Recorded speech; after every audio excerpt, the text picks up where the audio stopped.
The two things we as worship leaders do, the two things that are most hurting participation in worship today are singing too many new songs and singing in keys that are too high for the average singer. Welcome to the Worship Ministry Training Podcast, a monthly podcast for worship leaders who are serious about growing in their craft and calling. My name is Alex, fellow worship leader. Super stoked you're here. And if you're a new listener, I'm going to encourage you to hit that subscribe button because every single month, I'm going to give you helpful, practical guidance that you can immediately implement into your ministry. Hit that subscribe button and then go back through the past 9 years of episodes and binge listen your way to a healthier ministry. And if you're someone who is really serious about growing as a worship leader, I'm going to point you to the Worship Ministry Training Academy. What is the Academy? It's an online training platform that will give you everything you need to build a thriving worship ministry. You'll get 10 in-depth courses on topics like set building, team building, musical excellence, vocal technique, and more. You'll get live monthly training workshops on topics that are relevant to you. You'll get exclusive expert interviews with some of the best worship leaders in the world. You'll get done-for-you ministry admin systems and audition process, onboarding documents, team training materials, and even team discipleship materials. We will take care of you so you can focus on leading your team. If that sounds like something that would be of help to you, you can try the Worship Ministry Training Academy for just $1 by going to worshipministrytraining.com. Sign up today for your $1 trial, and I hope to see you inside of the Academy. All right, let's get into today's episode. We're talking about how to get more singing out of your people in church. And we are in a society that doesn't typically sing communally. We don't sing a lot together, except for maybe at a Coldplay concert or a U2 concert, or maybe at a ball game when we're singing the national anthem. But singing in church is something that we have to train. It's something that we have to develop in people because a lot of people are uncomfortable lifting their voice in church. And yet it's a scriptural command that the church of Christ sing to one another with psalms, hymns, and spiritual songs. And so we want to make sure that we are helping our church sing. And before I bring our guest on today, I'm really excited to introduce you guys to Kenny. I just want to say I have seen a troubling trend of churches and worship leaders in particular using the platform to express their artisticness. They're using the platform to get their artistic kicks. They almost feel like they're an artist and they're like leading a concert, but kind of leading worship, but it's more about like the music and their little vocal runs or their like even fake accent. I know I sound like I'm throwing shade. I've seen some live streams in the last few months and I'm just like, what is happening? Because I don't feel like this is corporate singing. And so I'm excited to talk with Kenny Lamm. He's going to be sharing 9 reasons why your church isn't singing. And I'm going to bring him on the screen in just a second. But as I do that, Kenny trains thousands of churches in North Carolina. He trains over, I think, 2,000 churches in worship leading and worship mentoring. He has a book that we're going to be talking about. And actually, this topic of 9 reasons why your church isn't singing comes from his book. And so we'll tell you about the book. I'll put a link below as well for you guys to grab that book. But it's basically a worship leader handbook. And so, Kenny, welcome to the podcast. I'm so glad you're here. Well, Alex, it is great to be here. Got to know you some time ago and just appreciate your ministry so much and so excited to be able to share with other worship leaders today. Awesome. Kenny, should worship leaders who don't have enough singing in their church, should they be beating themselves up? Is it their fault or is it their people's fault? Yes. And yes. And what we're going to talk about today pertaining to the 9 reasons, these are 9 reasons that I see that are the worship leaders' faults, reasons why some things we do often unknowingly that is keeping our people from really engaging in worship. Now, obviously, there are also reasons people aren't singing, like maybe they have no relationship with God, or we could go on with a list of things that is a problem there. But today, we're going to be specifically talking about what we as worship leaders can do that hurts worship, what we can do that helps to really bring our people into participation of worship. Yeah, that's helpful. The list that you're going to bring today is what we as worship leaders can do. But you're right, there are also reasons that a church in particular might not be so expressive in their worship. And I do think before we talk about all that, I think I want to set a few worship leaders free. And I'd love to hear your thoughts on this.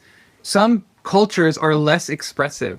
So my previous church, it was a gigantic room full of people from, I don't even know how to say this in the right way. I don't want to get in trouble, but basically like a people groups who are more in dire situations and desperate situations. Financially, they're more needy, et cetera, et cetera. Those people and from those cultures are much more expressive people.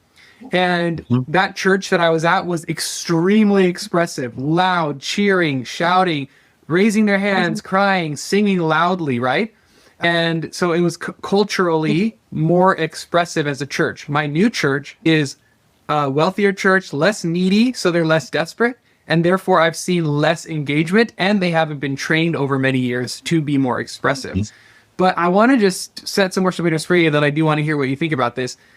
Sometimes you don't need to beat yourself up over your church's lack of expressiveness. If you're singing the gospel, if you're singing the word of God, if you're helping them focus their minds and hearts on God, whether or not their hand goes up a little bit or a lot, whether or not they do the baby rock hands down here or whatever, like if you loved them, served them, sang the gospel to them, helped them focus on God, I would say you are successful as a worship leader, whether or not they're shouting like elevation worship service, right? So do you have any thoughts about that? I agree with you. We are emotional human beings, and God made us that way, and we need to involve our emotions. But I think the way that it helped me so much was in Chuck Swindoll's book, A Church Awakening.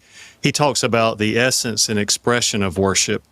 And he talks about the essence as being that is in our heart. In other words, if you took me, say, or take someone from a more reserved stance as far as being in worship, and then you take the person you were talking about from a different culture, those two people may love God just as much and be as totally devoted to Him. That's the essence. But what happens is, when you go beyond that, is the expression of worship, and that's our outward forms of how we show our love and our worship to God, and that can be as different as the varied cultures are.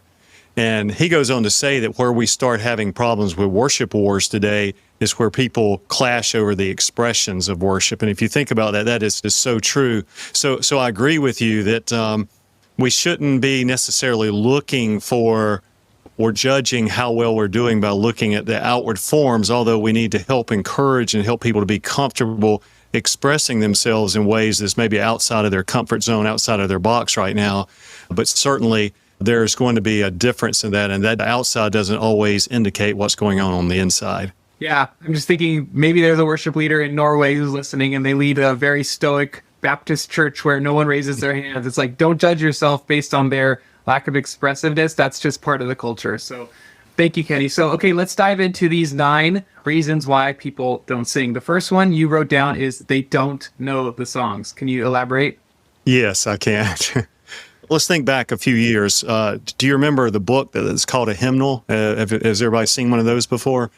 So often when we plan worship, we plan from this hymnal that was a finite number of songs. Your church probably knew maybe a third of the songs or less in that. But today, new songs are coming out weekly, and there's an increased birth even in churches of locally written songs. And so it feels like so often worship leaders feel that they've got to provide a steady diet of the latest, greatest worship songs. Just recently, an article came out called Worship at the Speed of Sound, and it talks about this increasing pace of creation, distribution, the rise and fall in the life of congregational worship songs that has never seen anything like that in the past. But Alex, we indeed need to be singing new songs, but if we introduce too many new songs in worship, it is going to kill the participation rate and turn the congregation into spectators. I see this all the time. I was invited to a church not long ago. They said it's got the most incredible worship team. It's just great times of worship. I walked in there. I think we sang 7 songs during the worship service. And as I looked around, 5 of the songs, almost no one was singing. They were just watching what was happening. And what I found out later was about 3 or 4 of those songs had never been sung in that congregation before. So, of course, people couldn't use that as an expression of their worship, of their praise. But the Bible tells us we need to sing new songs. And, of course, they connect better with today's culture and what God is doing in lives today. Expands what I call our worship vocabulary. That's those words, those songs that we can use from our hearts to praise and worship God. So we do sing too many new songs today. So when I'm doing training, I ask the question, how many new songs should we sing? And I think in looking all across and talking with worship leaders, it seems to be we should never sing more than one new song in our worship service. In fact, that seems so important that I have people that go through training with me to raise their right hand and repeat after me, saying they'll never sing more than one new song in a worship service, because people worship best with the songs they know. And so we need to teach and reinforce those new expressions of worship. And let me just run a little bit farther. So there's this important thought that we need to repeat new songs on and off for several weeks until they become known by the congregation. I see so often worship leaders will present a song, we sing it in worship, and then maybe 2 months later we bring it out again. And it's almost like singing a new song totally again. But if we sing it this week and sing it next week and sing it the following week and lay off a week and come back another week, the people really make it a song of their own that they're really worshiping with. And we have to realize as worship leaders, we tire of a song so much quicker than our people do, because we've been listening to it, we've been rehearsing it, we've been practicing all that stuff. And our people may have only heard that song one time when we do it that morning. Mm-hmm. And not only is that important to remember that, but there's so many things we can do as worship leaders to introduce those new songs in ways that will really take hold. I've got some of that on my blog and also on the book if you want to go deeper into that. But there's a number of things for us as worship leaders to really think about and how we present the songs, even preparing them before they come to worship to do that. Mm. Yeah, thank you. I think I was going to ask you, what's the ratio of new song to old song? But I think you hit it. It's one new song in a set. Mm-hmm. But also, you're saying we need to pre-introduce the song to them through like the pre-service playlist, or maybe sending it out on our mailing list, or maybe putting it on our social media for our church and say, hey, listen. Yes. But also we need to follow up that new song a few weeks in a row, because the average church attendance in America right now is, I think, once every 3 weeks. So I think that's right. Yes. A highly attended person, a person who attends a lot, is only coming every third week to church. And so they're not even hearing the new song that's introduced, right? So we want to follow up a few times. Do you have a placement in the service where you like to introduce new songs? Well, if you think about it, when we put a new song into worship, it can often cause people to take their eyes off of God, struggling with the rhythms, the music, and all that kind of stuff. So I think the very best place to put it, if you can, is just as you start the service, especially if it's a more upbeat song, and then immediately go to something they know. It's not really interrupted the flow of worship. But then another thing I often do is if it's maybe a slower worship song that you want to include closer to sermon time, sometimes I would come out even before the service starts and have a congregational rehearsal and say, hey, this is a song we're going to do later just with a guitar or keys, and introduce that to them. And then when it comes in worship, they already know it a little better. And the other thing, when you're talking about repeating, if a song has a verse, a chorus, and a bridge, maybe the first time you do it, you just do the verse and chorus. Don't get it too complex with the bridge also, and do a little more repetition of something in a way that will catch on. And then the next time you can maybe add more to that, but constantly be obsessing over how can I help my congregation to internalize this song to be an expression of their worship. That's so good. And I like to, like you said, introduce it at the top of service. And I like to teach the chorus before we sing it. Hey, church, we're going to sing a new song this morning. Here's the chorus, blah, blah, blah. Let's sing it together. Then, all right, ready? Let's go into the song. Or if it's a slower song, I will do it in the offering slot, because they're usually seated and it's more like listen and learn it. And I'll do it the following week in the offering slot. And then maybe the third week, I'll do it in the actual set, or give it a break and bring it back for the fourth week or something like that. And this is all under the banner of the reason people aren't singing at church is because they don't know the songs. One thing that I like to do, Kenny, I'm not sure what you think about this, but I think we're probably on the same page. I like to sing a song from almost every era of church history, from like the 80s, 90s, the 2000s, the brand new, and then an ancient hymn, like an old hymn. I literally, every service, I'm trying to get that balance. It doesn't always work, but it really helps for the different generations of the people to find their love language. Because like when you first get saved and you're singing songs from like your junior high days, like it really like reawakens, or it's like that comfort zone, that comfort level. And so trying to get everybody's love language in the set. And I would say all of this kind of falls under the umbrella of, it's not artistry. It's not about you. It's not a performance. It's about the gathered people of God singing. And so we, as leaders, lay our preferences aside to serve the group in the room. So, yeah. Yeah, and one other thing about new songs, to say, one new song per service, but the other thing is, how often do I introduce a new song? And I think in most cases, once a month is about as many as you should. But then I've worked with some churches that the last new song they introduced was Bill Gaither's Because He Lives, and they might not be able to take a new song every month. But we just don't want to start inundating people with new stuff so much that they just start turning into spectators. Exactly. All right, great. That was number one. They don't know the songs. The second reason people are not singing is we are singing songs that are not suitable for congregational singing. Can you please elaborate? There's a lot of great new worship songs that have come out today, but in that great pool of new songs, there's a lot of them that aren't really suitable for congregational singing. Part of that might be their rhythms. It's too difficult for the average singer. Some of the contemporary music today is so syncopated and so difficult to land those rhythms well. And if you start thinking about, especially if you lead a multi-generational congregation, that's going to cause a lot of people just to quit. That will be too difficult for them, or too wide of a range. And we'll talk about this a little bit later, but consider the average singer, not the vocal superstar that's on the stage, but what are they able to handle well and not just get discouraged and drop out. And then there's some songs that, are great on K-Love Christian radio stations, but their lyrics really aren't written to be something that the congregation proclaims in gathered worship. It might be a great testimonial song of sorts and all. It's not really intended for worship, and we really need to delineate those kinds of things as we're choosing our songs. I think that's so important to say. There are a lot of great songs out there, but that does not automatically make them a great congregational song.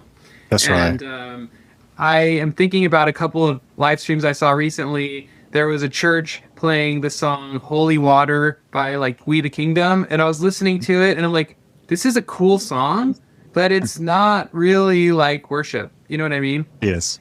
But it like, or even like Honey in the Rock water. And it's like, it's a cool song. I get that you can kind of turn little parts of it to worship.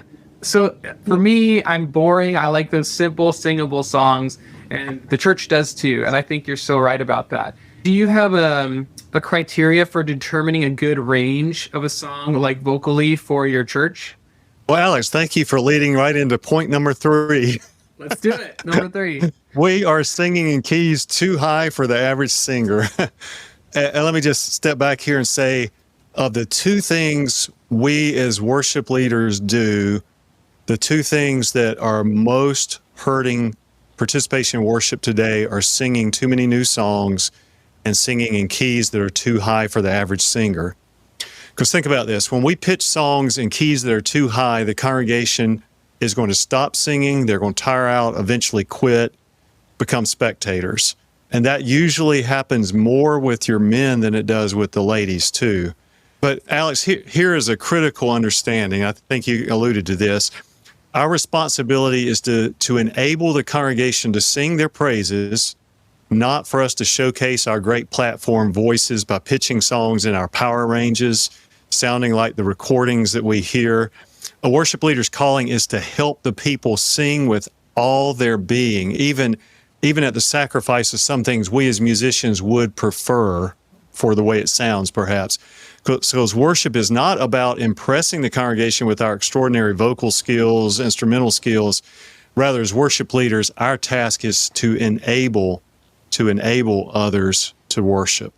If we keep that in mind, I think all this other stuff will fall into place, or we will realize these things that we're doing that's hurting. So getting back to what key a song should be in, you need to look at the melody, and as you study voices, bass, tenor, alto, soprano, almost all human voices can sing in that octave C to C. For ladies, that's middle C to C above. For men, it's that same range octave lower. If you can pitch your songs in a key that has the melody in that C to C range, almost everyone in your congregation is going to really be able to sing out well. Now, immediately you're thinking, oh, we've got songs that are octave and a third or octave and a fifth apart and those kinds of things. When you extend the basic range, then I would say a safe place to go is to go down to a A and up to a D. And what I usually say is with an occasional E flat, you don't want to stay up on that E flat too long. And you find when you can put a song in those keys where that melody range is A to D with occasional E flat, people will sing so much better. And I do this with big groups that I'm training. We'll pull out, talking about an older song, I'll pull out Shout to the Lord, and we'll do that in a key that seems okay at first, but they end up screaming at the end and just hurting our ears and their ears. And then I put it into a better key, like the key of B, and we start singing that, and it's amazing how the congregation comes alive with just that difference. So I walk into churches all the time. They'll be doing a song like 10,000 Reasons, and they're doing that in the original key, and it just gets too high for the average singer. And if you just bring it down a little bit, it's in great shape. Now, one thing I will say is if you have people that have a hard time quite figuring out what that should be, on the blog, renewingworshipnc.org, I have a listing of, it's about 200 of the most popular songs. I take the CCLI 100 every 6 months it comes out, and I will have on that the keys that are best for congregational singing to really engage them. But that's basically it. C to C, best place, A to D with occasional E flat otherwise. Yep. I 100% agree that A to D is kind of where I pitch songs, and occasionally bump to that E flat. If I ever touch the E, it's for like one note and then back down. But yes. I try not even to do that, because my voice is pitched a bit higher. I'm like not a full tenor, but I'm closer to a tenor. And a vocal coach lady told me I'm a baritone. I've never heard of that before. But yeah, up higher is more comfortable for me, but I will always be 2 steps lower than my sweet spot because it's better for the church to sing. And some people will disagree with our take on this, but I think we're right. But Alex, see, that shows your servant attitude to serve your congregation, to put it in a key that maybe isn't the best for where you sound, but you know that is going to help your people to fully engage in singing and therefore be more likely to be transformed through worship. Yeah. So yes, that's awesome. A way I like to put it is our job is to invite, not to impress. And so that's exactly right. I love it. Yeah. And Desiree is asking if you can provide the link to that list of songs. Yes, I'll get that from him, Desiree, and post it afterwards. I also have a list of 101 congregationally friendly songs.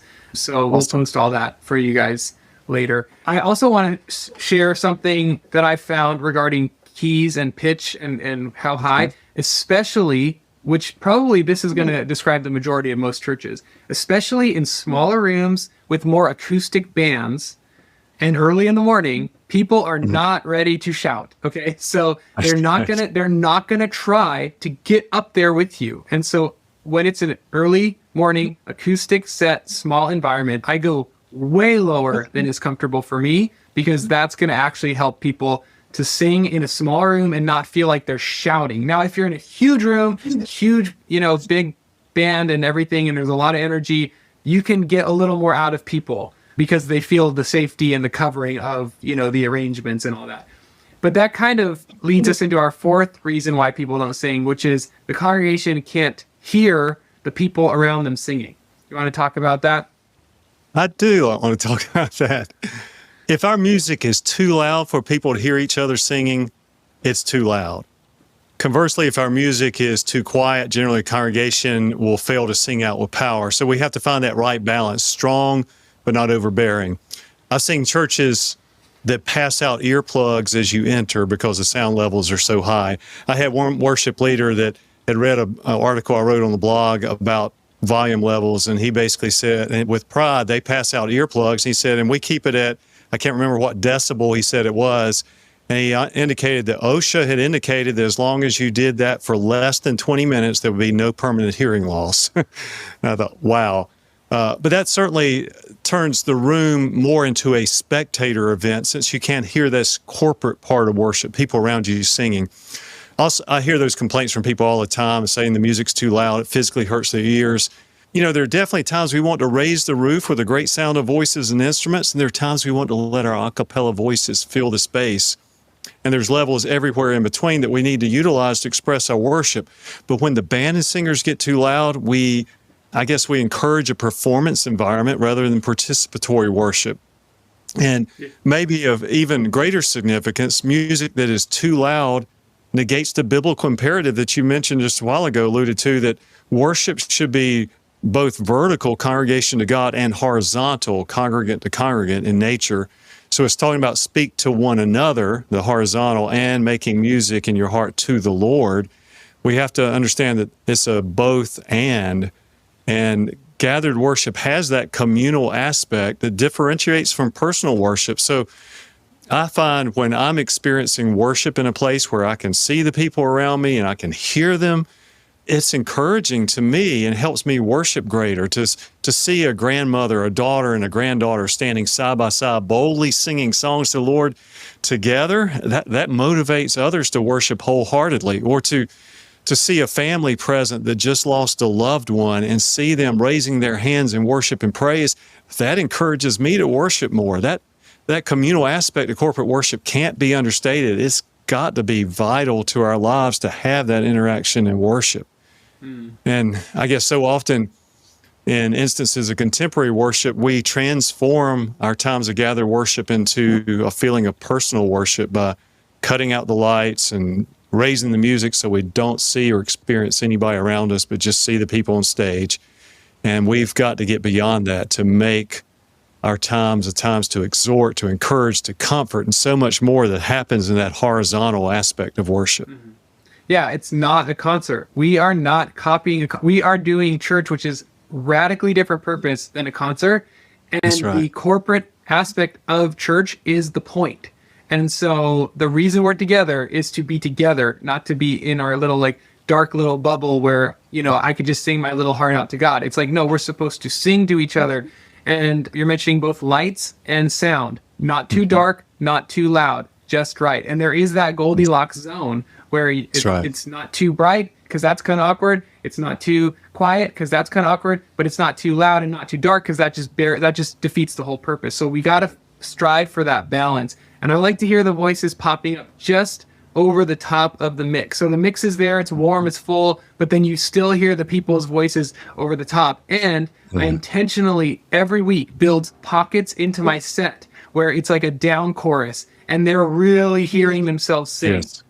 Or I'll even tell them, like if it's a familiar song, like 10,000 Reasons, verse 2, the band is in, the groove is there, I'll say, hey, you sing it.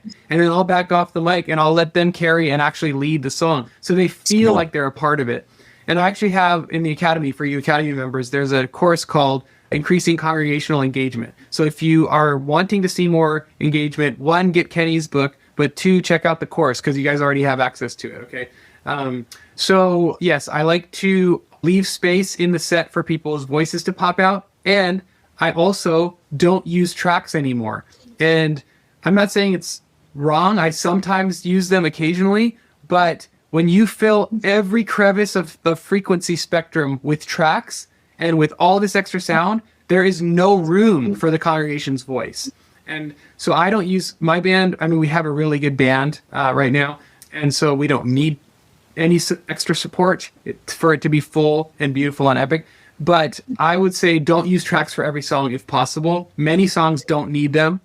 And I found, I don't know how you feel about this, Kenny, I found the most engagement from my church, the most singing is in the acoustic sets where it's just guitar, piano, percussion box shaker, and 3 vocalists up front. Those sets, I hear the church sing and they hear themselves sing. And so they sing more. And all of that is really important. So encouraging. You want to talk about number 5? We've created worship. Yeah, you've kind of led into that again. Yeah. So the 5th reason people aren't singing in our churches, we have created worship services, which are spectator events building a performance environment. Go ahead and explain. Yeah. Yeah. Well, I strongly advocate setting a great environment for worship, which includes lighting, visuals, inclusion of arts, much more. I mean, if you think about it, a lot of our old sacred spaces, when you walked in, there was this sense of awe and wonder of the holiness of God. And today, in so many of our places, that's just a black box of sorts. Being able to add lighting and all these other kinds of things can really enhance these environments, and we want to do that to make it much more of a worship setting. But when our environments take things to a level that calls undue attention to those people that are on the platform or to our cool technology, it starts distracting from the worship of God, and we've gone too far with that. Yes, we want excellence, we want highly, excellence in all we do, but we're not looking for a highly professional performance. So that involves everything from, as we've already alluded to, things like lighting and fog. Just where does that go? Is it something that helps our worship, or is it something that distracts? Sometimes I believe we've begun to worship the components of the worship service rather than to truly worship God. We fall in love with our cool arrangements, our set list, our awesome guitar list, the amazing lighting and all of that. And we just need to make sure we have our hearts in check when it comes to those technologies, that we aren't presenting things that looks like a performance when people walk in with the lights off, as we mentioned, the sound too loud, and fancy moving laser lights and all of that kind of thing that creates a theater performance concert appearance. We want to do all we can to help people to worship and feel like they're in the presence of God. Yeah, and just to be clear, Kenny and I, and you heard him kind of mention that in his answer, we're not Luddites. We're not saying, get rid of your technology. Technology is bad. Production is bad. Excellence is bad. We're not saying that. We're just saying, don't let it run away from you being intentional and thoughtful about how you're using it. Because how we do our technology can either distract or support. And I found in most instances with corporate worship, simpler is better. I was at a very large church previously, and we had a large push from our tech guys, and then eventually our senior pastor, let's put image magnification on the screen. And we got all the fancy cameras, and we were copying the Bethel look to the handheld and fast movement on cameras and different angles and 3 people roaming around the stage and all sorts of and you know what, guys? I did not want to do it, but leadership did. We ended up going that direction.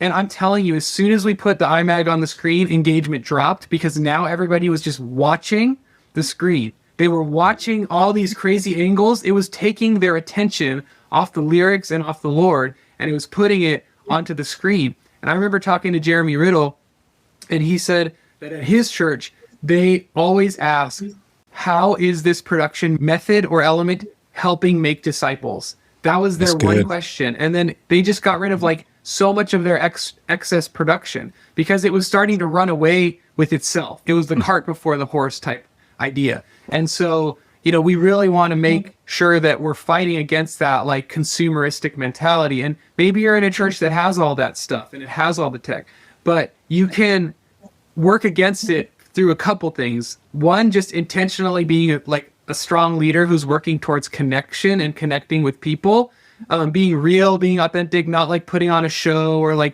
pretending to be someone you're not, but just being real, being a human, making a funny comment before service starts, just actively working to make connections so it breaks down the barrier and all the oh, that's a fancy stage or whatever. But the other thing that I found too is if you can put your chairs in a semicircle towards the stage, if you have movable chairs, try a semicircle for a few weeks and see if allowing the people to see one another helps them to feel like it's not just the stage and us, but it's this communal experience together. Any other thoughts about that? I think that's all awesome.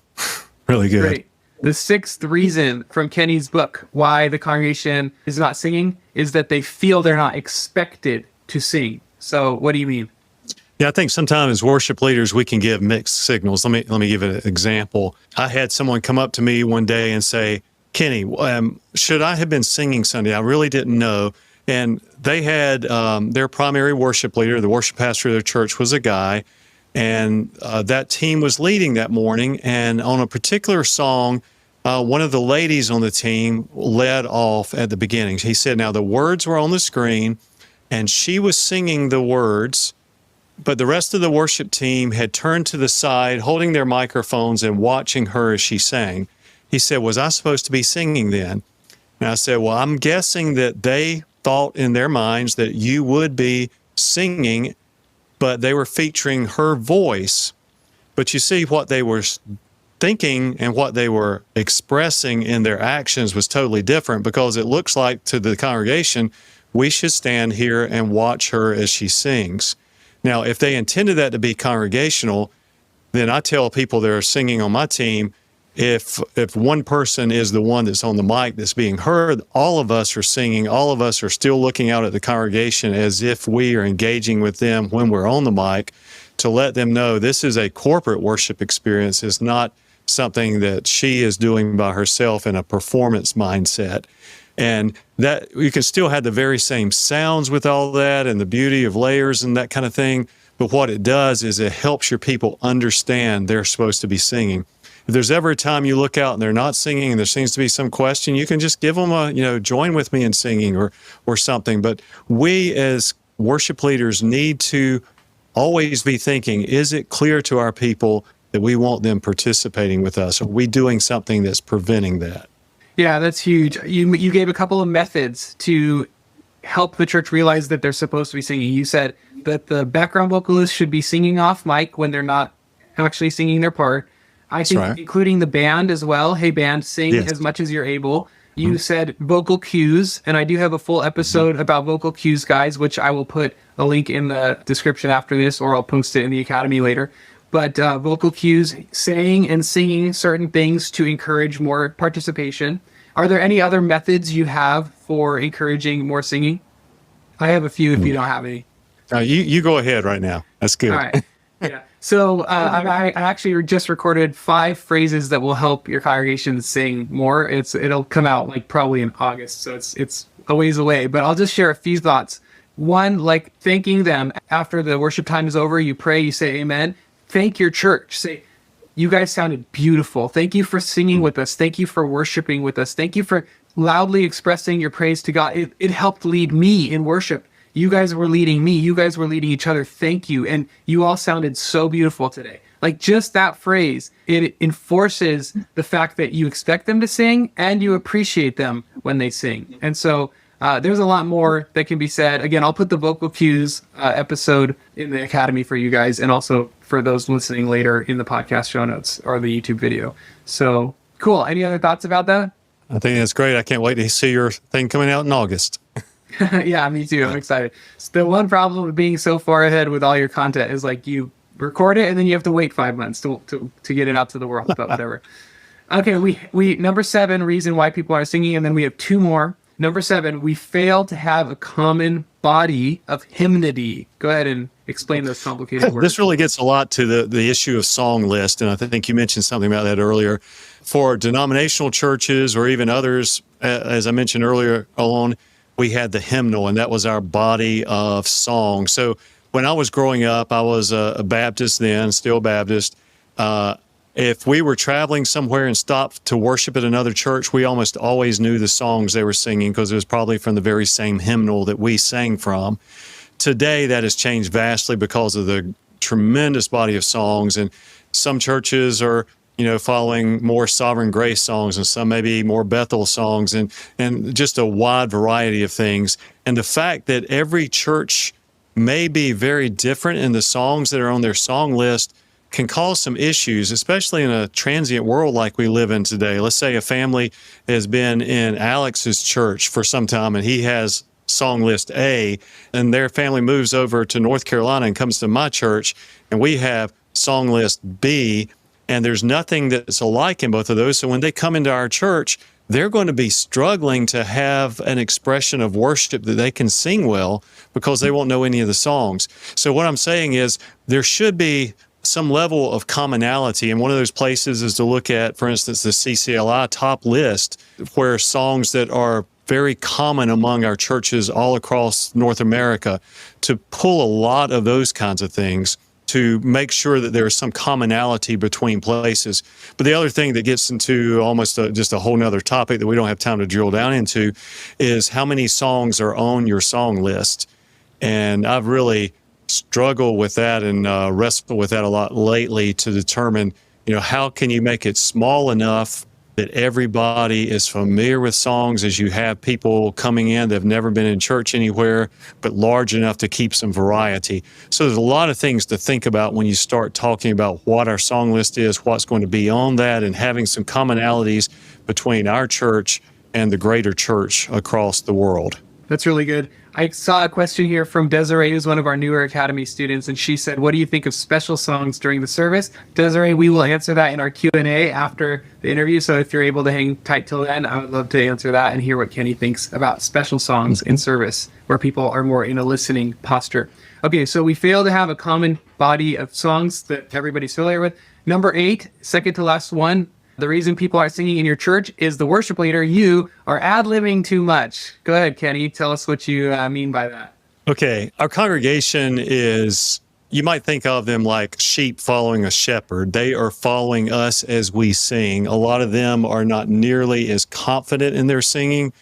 And as the lead vocal, if during the music, I'm not talking about, say, during a bridge of the song or whatever, but while the congregation is singing, if we start ad-libbing and going to totally different notes, a lot of times our congregation is going to try to follow us to those places. And when they do that, it can get very ugly and difficult. And honestly, I used to say, now, there's a difference here. If we're talking about a song like How Great Is Our God, everybody knows that. You can probably ad-lib all you want and it won't hurt anything. And then a few months later, I was in China working with a big church group there, and they started singing How Great Is Our God. The worship leader started ad-libbing, and the entire place fell apart. And this is a place that sings beyond what I've ever experienced in North America. And it was because the worship leader started leading in ways that wasn't staying true to the melody. So I would say, if there's some kind of ad lib, make sure that the melody is still clear and strong so your people have that to go by and they will stay strong in their singing. Otherwise, it can deter them and sometimes cause them just to quit completely. Kenny, I love all of these tips. You and I are on such the same page. Yes, I agree. Don't ad lib or add audible interest until the melody is clearly established in the room. Like once maybe on the final chorus, in order to just add a little bit of audible interest, the final chorus, you can go something simple, up instead of down on one note, right? So it's a quick difference in the melody, not a major difference in the melody. Or like if you're going to do a vocal run, a complicated something to add like audible interest, do it at the end of the word so that the church can sing the word and then you do the vocal run. Again, all of this I cover in the Increasing Congregational Engagement course, and in the Musical Excellence course, I have a lesson called Singing for Worship. So check out both of those lessons or courses because this will cover a lot of that. Yes, we want to be musically excellent. Yes, we want to add interest, but you can do it in a way that doesn't distract from the church. Or if you have a lot of vocalists on stage carrying the melody, then sure, go ahead and add some flourishes here and there. But as long as that melody is nice and clear and strong. Last one, Kenny, we did all 9. Amazing. Okay, the reason why church isn't singing is worship leaders are not connecting with the congregation. Go ahead. We often get caught up in our world of amazing music production, lose sight of our purpose that we've talked about, of helping congregations to voice their worship. Letting them know that they're supposed to sing, quoting the Bible to promote those expressions of worship, staying alert to how well the congregation is tracking with you, altering course as needed, those kinds of things. But as we talk about connecting, there's really 2 aspects I think of. One is the first that it relates to being on stage. So in a situation like we talked about before, where the lights are bright on stage, the house lights are dim or off, we aren't really able to see the people we're leading, and that hurts our connection. If we're using in-ear monitors that isolates us to only hearing the band and vocals but no congregational voices, that again isolates us to where we're not connecting with the congregation. It'd be better, if you remedy that by adjusting the light so you can see clearly the people you're leading, or remove one of your earbuds, or add congregational vocals in your in-ears.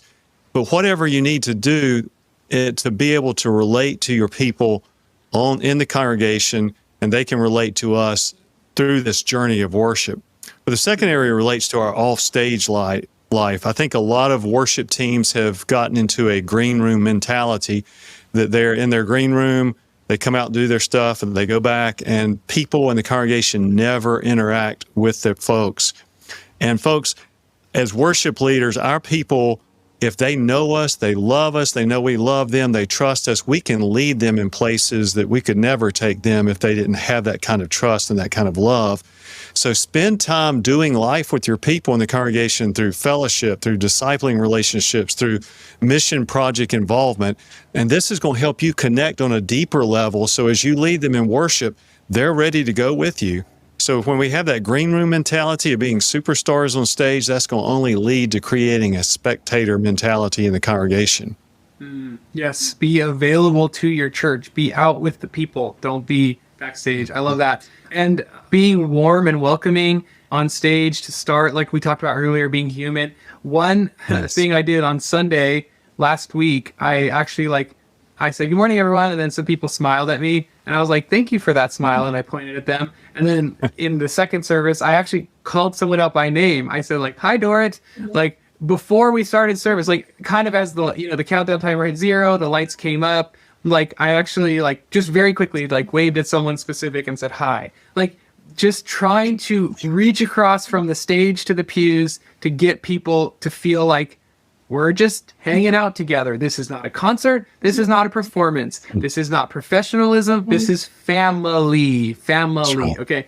So if worship leaders can get that into their mind, we're going to do so much better. So gosh, Kenny, we covered 9. I loved every second of this conversation. I'm going to have you back to discuss every chapter of your book on the podcast.